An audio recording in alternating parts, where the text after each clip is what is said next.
90 দশকের জনপ্রিয় অভিনেত্রী সোনিয়া ক্যারিয়ারের শীর্ষ সময়ে হঠাৎই বিদায় নেন চলচ্চিত্র থেকে। সালমান শাহ থেকে ওমর সানি, রিয়াজ সে সময়ের শীর্ষ নায়কদের বিপরীতে কাজের সুযোগ পেয়েও একক নায়িকা হিসেবে সেভাবে নিজেকে প্রতিষ্ঠিত করতে পারেননি তিনি। আর সেই ব্যর্থতার পেছনে তিনি দায়ী করছেন ফিল্ম পলিটিক্সকে।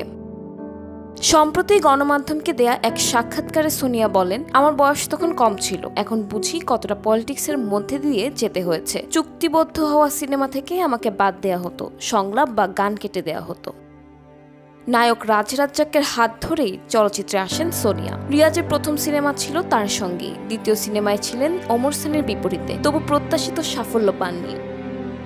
একটি উদাহরণ টেনে তিনি বলেন, এক সিনেমায় আমি চুক্তিবদ্ধ ছিলাম, কিন্তু শুটিংয়ের আগের রাতে জানতে পারি আমাকে বাদ দেওয়া হয়েছে। আবার শাবনূরের সঙ্গে করা এক সিনেমায় আমার সংলাপ আর গান কেটে দেওয়া হয়। তিনি আরও জানান, তখন এসব বুঝিনি, এখন বুঝি, এটাই ছিল ফিল্ম পলিটিক্স।